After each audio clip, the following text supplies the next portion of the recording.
Jumbo Mumbo Familia Angu. How are you?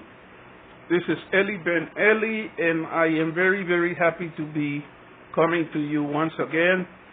Uh, Folks, I have some great news. I am at 368 subscribers. As you know, for a very long while, I was not making any videos, and now I started to make videos again, and immediately the number of people that are subscribing has dramatically increased, so I'm very happy about that. And I would like to ask all of you that, if you haven't subscribed, please subscribe, and shout out to all of the people who have been supporting me. Shout out to the people that contacted me about, getting my assistance in coming to the United States. If you are interested in coming to America and you have to have your documents prepared and all of that, please let me know. I'll be happy to assist you. Please like this video and subscribe. A lot of good things are going on, and I'm very happy about that. I have a theory that if I can consistently continue to make videos, that I'm going to be at 500 and 1,000 eventually very soon. Shout out to Fellow the Boys. Shout out to Join Hand Green Trees. Shout out to Joseph the Mason. And Diana Kenny. I really like her channels, so shout out to her. Shout out to A.M. Carroll and On Trending. Shout out to Goat Matata. Shout out to somebody who I'm starting to really think of as I'm beginning to hope to be friends with. And that is, Kung Fu Fanta. I'm beginning to really like that guy. So shout out to him. Shout out to Zach Discoveries, King of Travel, Black Beauty, and Modesta Lifestyle TVs, African Reactor. All of these people have been nice to my channel, and I appreciate them. Shout out to Yvette and all of the ladies who comment on my videos. Shout out to all of the men who comment on my videos. I don't particularly care whether people make nice comments or not. I'm not God. You're entitled to have your opinion. If you like my videos, you like them. If you don't like them, you don't. If you feel like making a comment that, that you think might offend me, go right ahead and do it. I am not bothered by insulting remarks. I used to work with a group of boys who were in recovery from drug addiction, and a lot of them were gang members and everything. Some of these, a lot of them had killed people. These were some of the toughest kids that you have ever met. The facility that I was working at, they did not keep any metal objects like forks, spoons, knives. Everything that they gave them was plastic. And why was that? These kids were considered so dangerous that everybody was afraid that if you gave them anything, any kind of weapon, they could easily turn around and kill somebody.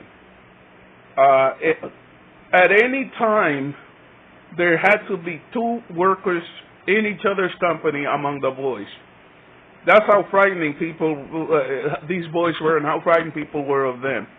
I used to go there and work among them by myself, and I got along just fine. But one of the things that I learned was to cope with insults. Some of those boys, before they got to know you, would make the most irritating insults and everything, and there came a point at which I just realized these are sick children. So if you look at adults who make insults in the same way, these are people that are emotionally distressed. They're sick children. Don't hold it against them. I used to be the kind of man at one point to where if I was in a relationship with a lady and the lady was really angry and wanted to hurt me and would make certain remarks, I would tell her, really, the best way you could have said that is this or that, and I would laugh at it. I laughed at insults. A long time ago, the woman that I was married to, may she rest in peace, she was in a very bad mood with me, and she called me a ragamuffin.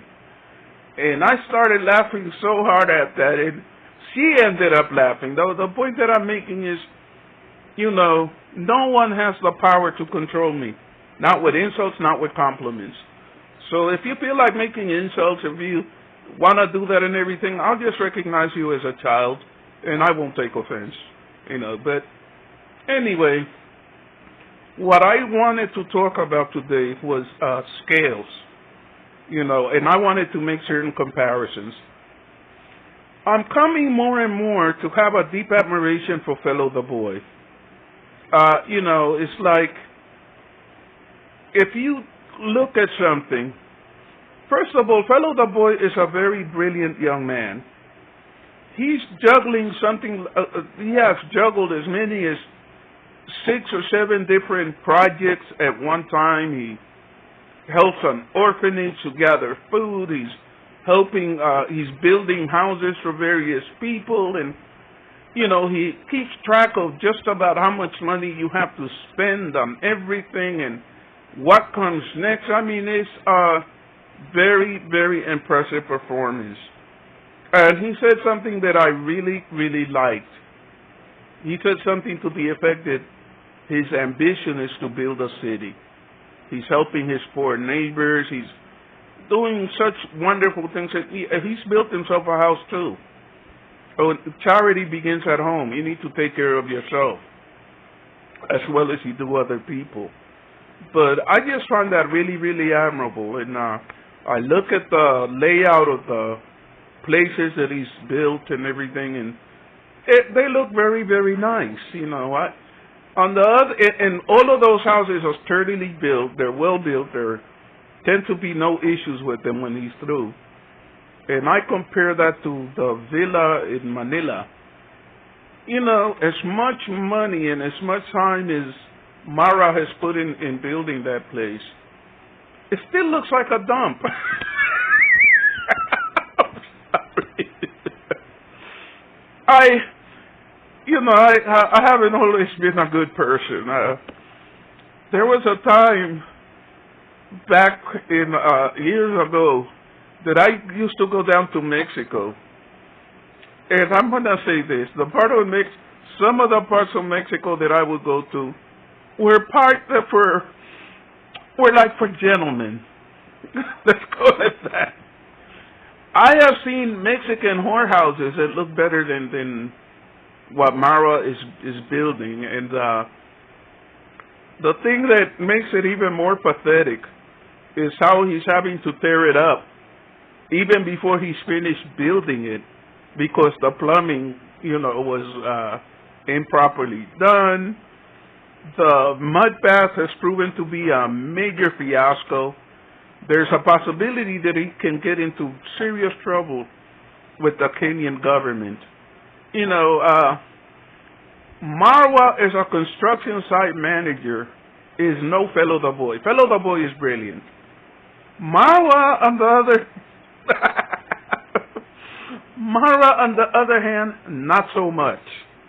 That place is a mess. It looks filthy, and it just looks like if there's no coherent vision behind it. And, it's like you have this big house, no kitchen, one bathroom that may be working. People are still running out and pooping in the bush and peeing in the bush. I saw something that was very, very interesting today. Gitiriba.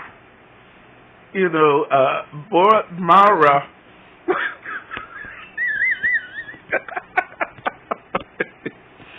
He brought him a gift of several bunches of toilet paper.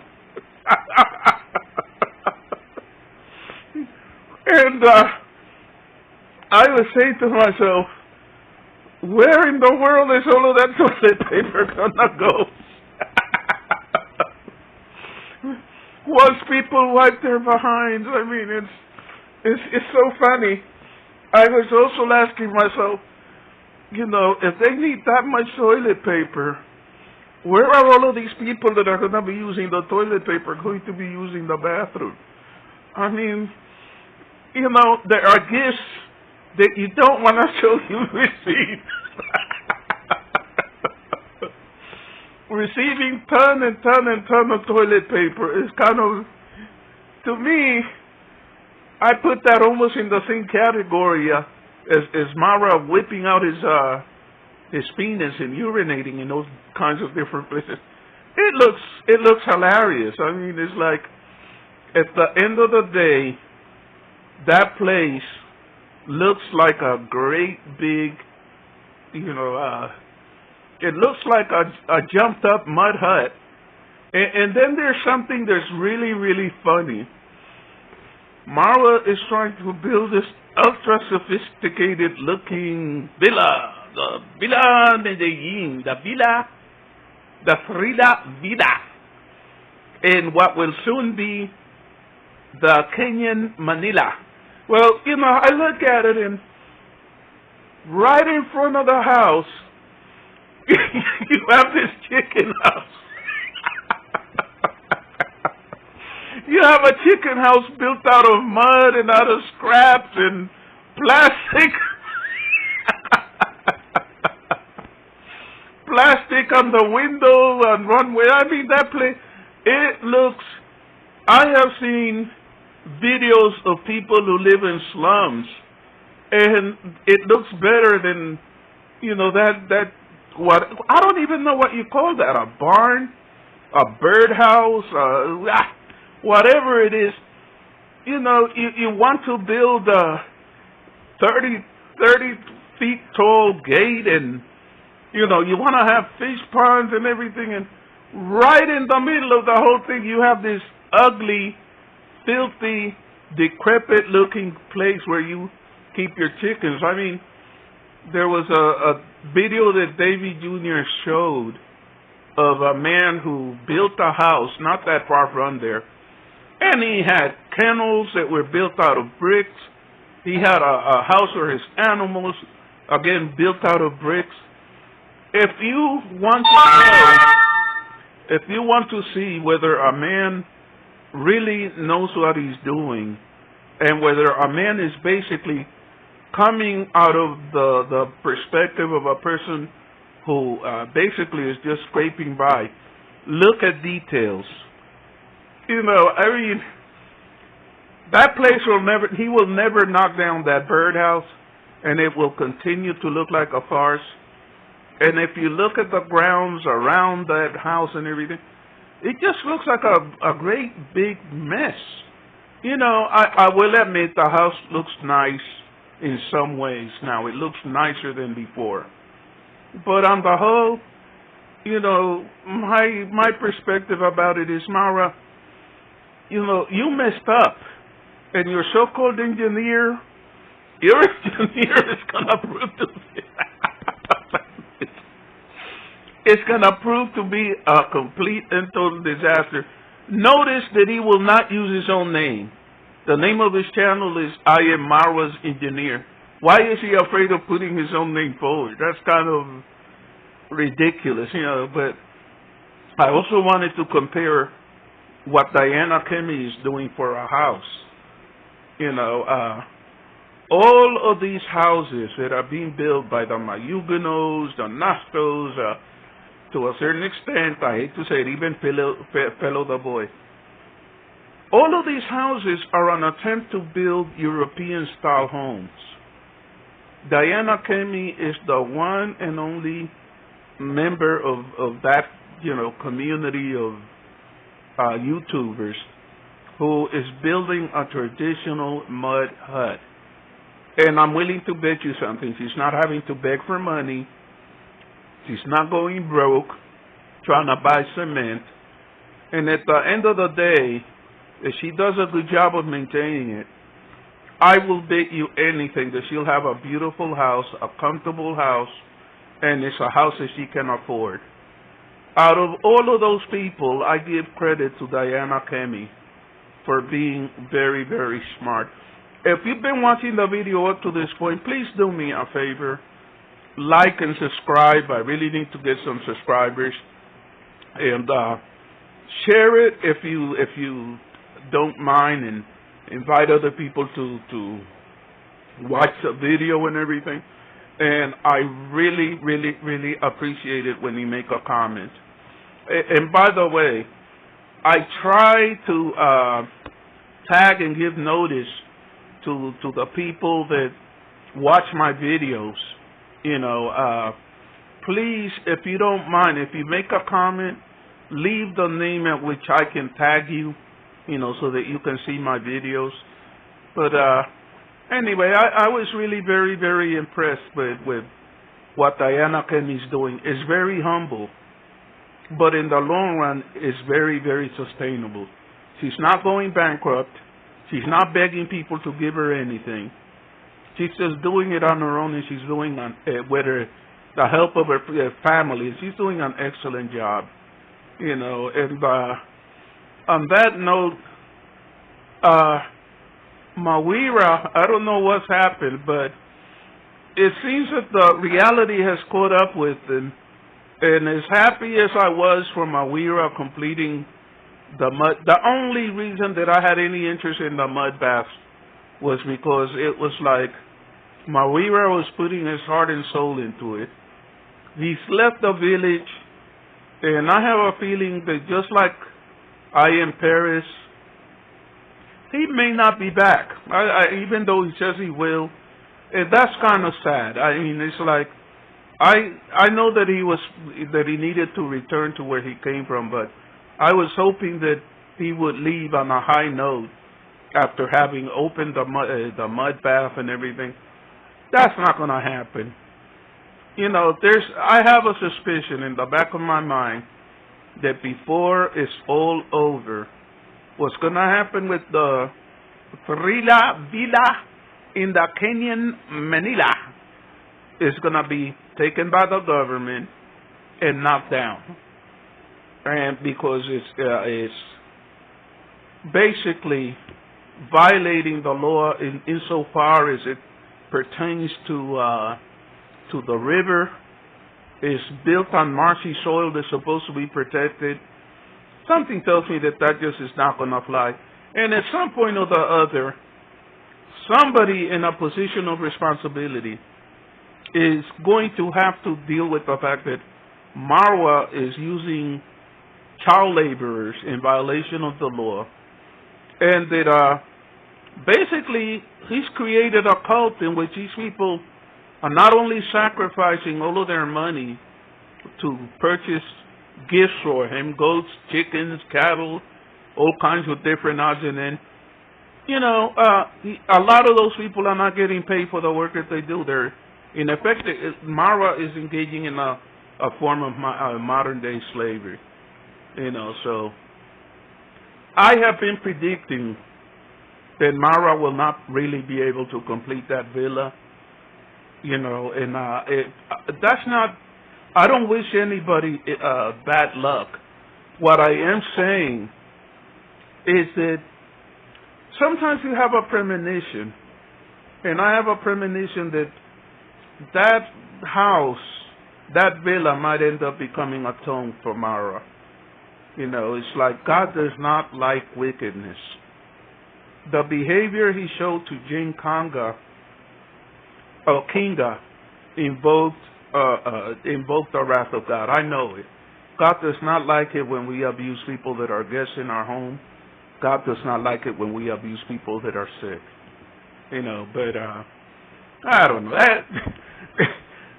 I have taken a somber note, and let me go ahead and drop that. Please like and subscribe. Like this video if you have watched it this far. And kudos to Uncle Mo. Uncle Mo is another one of these people who's he did an excellent job of building his home. The house looks well, it really looks good. The things that he's done to it look really nice. It would be nice if he could either fix up the mud house or go ahead and knock it down. But all in all, it looks very, very, very nice. And I wish Uncle Mo would come out of Marwa's shadow and stand on his own. A lot of people, including me, respect and admire what he's accomplished. Anyway, may God bless each and every one of you. Keep me in your prayers. You know, there are a lot of things going on in my life, but I'm the kind of person who believes in God, and I know that God will take care of me. You know, A.M. Carroll, you know, you're looking incredibly nice lately. I don't know, your hair always looks beautiful. May God bless each and every one of you. Thank you very much, and have a nice day.